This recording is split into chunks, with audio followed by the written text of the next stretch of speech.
Mataram Tumenggung Alap-Alap akhirnya memilih berangkat terlebih dahulu untuk memberitahu Sultan bahwa rombongan Surabaya sudah akan menjelang sampai. Nah, jadi Pangeran Pekik ini adalah keturunan Sunan Ampel yang merupakan penghulu utama. Kita ingat ya di kisah sebelumnya, Pangeran Pekik ini adalah keturunan Sunan Ampel yang merupakan penghulu utama. Sementara Sultan Agung adalah keturunan Brawijaya, sang penghulu Satria. Nah, supaya kita enak bisa ada sedikit runut, akhirnya karena ini kan episode-nya banyak, biar sedikit runut. Tapi kalau misalnya lupa nanti bisa ada episode selanjutnya, seri sebelumnya. Oke, mungkin sekian dulu.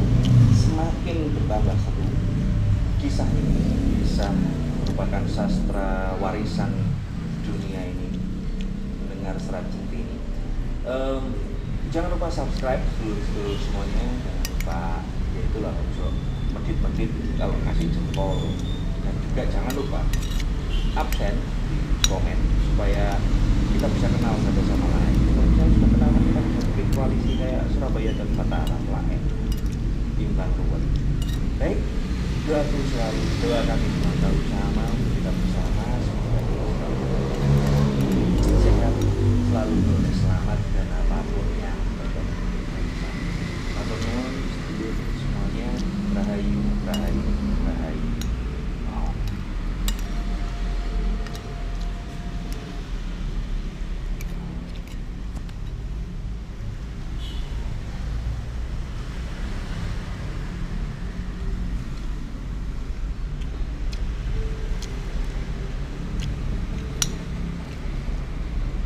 Ilahe ngawe namastu namo sidem sejatine ora ana apa-apa sing ana mung dudu sejatine dudu sapa-sapa sing sapa-sapa kuwi ora sejatine yang ora iso apa-apa sing sapa-sapa kuwi rahayu rahayu rahayu. Baik kawan-kawan, apa kabar? Semoga semua selalu baik, selalu sehat. Kita langsung mulai, tapi kalau ada bocoran suara hujan jangan khawatir karena memang hujan di sini. Hari kedua adem bro. Kita langsung lanjut ke episode 6 yang berjudul Cinta Gagak Emprit dan Ratu Pandansari. Cinta Gagak Emprit dan Ratu Pandansari. Baik, kemarin kita sudah dengarkan di seri sebelumnya tentang perjalanan Pangeran Pekik ke Mataram. Singkat cerita, Tumenggung Alap-Alap yang datang terlebih dahulu akhirnya melaporkan kepada Sang Sultan bahwa rombongan Pangeran Pekik akan segera. Tugasnya akhirnya harus Sultan Agung akhirnya senang bertanya kembali Pangeran Pekik. Raden Seis, terima kasih dan semuanya. Pangeran Pekik akan menurut paman, siapakah yang harus bersembah sujud? Aku ataukah dia?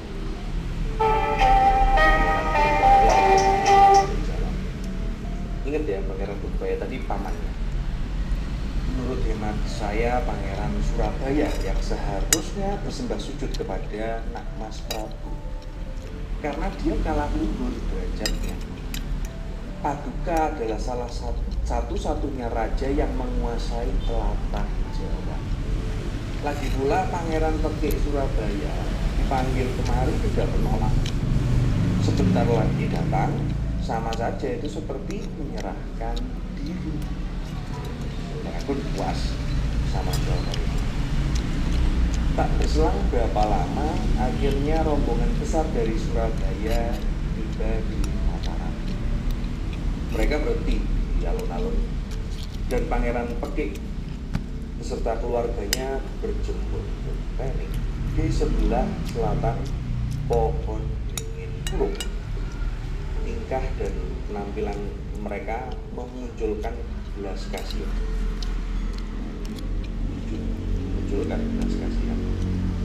Sultan Agung akhirnya kan melihat mereka dari kejauhan, lalu segera memerintahkan salah seorang abdi untuk memanggil masuk ke dalam istana. Pangeran Pekik berjalan masuk ke istana setelah tadi dipanggil oleh abdi dalam yang diutus oleh Sultan Agung. Kepalanya itu terus menunduk aja sampai akhirnya masuk ke istana. Tangannya dibawa naik ke Sitinggil dengan terus saja merunduk kepala. Semua di Pasewaan tertegun melihat sikap Pangeran Surabaya atau Pangeran Pekik, terutama melihat perawakan wajahnya yang diceritakan sekilas mirip Sultan Agung, hanya saja kalah. Kawan-kawan, jadi Pangeran Pekik ini mungkin yang kalau misalnya kita pernah dengar nama Gagak Emprit, itulah Pangeran Pekik. Jadi memang lebih populer dengan nama Gagak Emprit. Artinya Gagak Emprit adalah seorang pemimpin yang derajatnya lebih tinggi tapi tetap bisa menyatu dengan rakyatnya. Seorang gagak yang bisa menyatu dengan Emprit, seorang yang derajatnya tinggi, bisa menyatu dengan rakyatnya. Sesampainya di Sultan Agung, sang Gagak Emprit ini langsung menundukkan kepalanya, dan sampai ke lantai, meletakkan keris di sebelah kanan lalu menyembah. Lebih dari itu, dia tiba-tiba memeluk kakinya Sultan Agung, sang Raja Mataram, dengan berbata-bata berkata dan air mata yang Gusti yang masyhur di dunia. Paduka ini berwatak kita, berpembawaan tenang, murah hati, belas kasih, berjiwa merdeka, berhati kemala. Kemala ini kan artinya batu indah dan cahaya, jadi maksudnya berhati indah dan cahaya. Dan akhirnya berbagai pujian lain dari Pangeran Pekik atau Gagak Emprit ini, sampai akhirnya Pangeran Pekik berkata kembali bahwa ia datang ke Mataram untuk menyerahkan hidup dan mati karena dia merasa berbuat dosa besar, terlena oleh kekuasaan. Maka dari itu ia meminta maaf untuk semua dan atas semua perbuatannya, juga termasuk atas nama ayahnya dan juga rakyat. Gagak Emprit. Sultan mendengar itu, Sultan Agung mendengar itu langsung terkejut. Dia tidak menyangka seperti ini cara penyampaian Gagak Emprit, meskipun memang itu yang diharapkan. Sambil jalan kaki Sultan Agung berkata, pemuda ini tampak dan sangat terima kasih. Kata-katanya tandas dan tepat, hatinya tulus dan mantap. Pastilah dia tidak menampik. Pantas kalau jadi sekutu dalam membangun kewibawaan yang bisa menurunkan kemuliaan sampai akhirnya bagi yang dikasih sama Sultan Agung akhirnya dilisankan juga. Bangkitlah Dimas, duduklah dikasih. Dimas, aku panggil dari Surabaya jauh-jauh untuk menghadapku di sini. Tentunya semua ini tak lepas dari ketidakbijakan. Ibarat permata yang indah haruslah diberi bingkai emas. Seandainya aku ini pancuran, maka Dimas adalah telaga yang menampung airnya. Dimas ini ibarat wadah, sedangkan aku adalah isi. Ini berarti bahwa Dimas digariskan untuk tidak berpisah dengan suatu saat kelak. Dimas Surabaya akan ikut menurunkan para raja Jawa, di mana Dimas kelak akan menurunkan pengantin putri yang akan terjodohkan dengan pengantin putra turunanku. Dan kini aku bertitah kepadamu, wahai Pangeran Surabaya.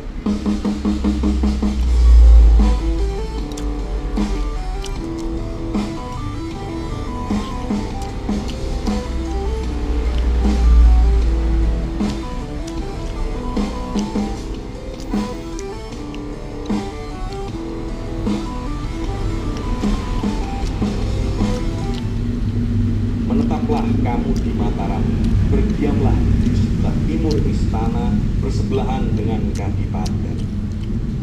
Adapun telatah Surabaya aku kembalikan kepadamu untuk kamu urus sendiri. Dimas bebas untuk memerintah sebagaimana yang sudah-sudah. Karena kamu tinggal di Mataram, biarlah kisah panjang yang mengendalikan untuk sementara. Sekalian menjaga ketentraman di sana. Ayo, menetaplah di Mataram, Dimas. Jangan sungkan atau malu, anggaplah Mataram ini sebagai Surabaya. Deng, biar ada dramatisnya dikit. Mendengar itu Pangeran Pekik langsung girang dan senang karena apa yang ia harapkan itu akhirnya terwujud. Jadi selama perjalanan dia juga merhatiin ini kira-kira apa ya, semoga nanti AIUEO sesuai dengan ramalan yang sudah dia ketahui. Ternyata ya benar, dan itu terjadi. Ampun Paduka Raja, kata Pangeran Pekik, hamba sanggup menerima titah Paduka ini. Ibaratnya saat ini hamba kebanjiran hilang. Ya, kebanjiran hilangnya, berjatuhan mati, sungguh mujur dan bahagia sekali rasanya. Semua setelah akhirnya peristiwa itu membubarkan diri dan pulang ke rumah masing-masing.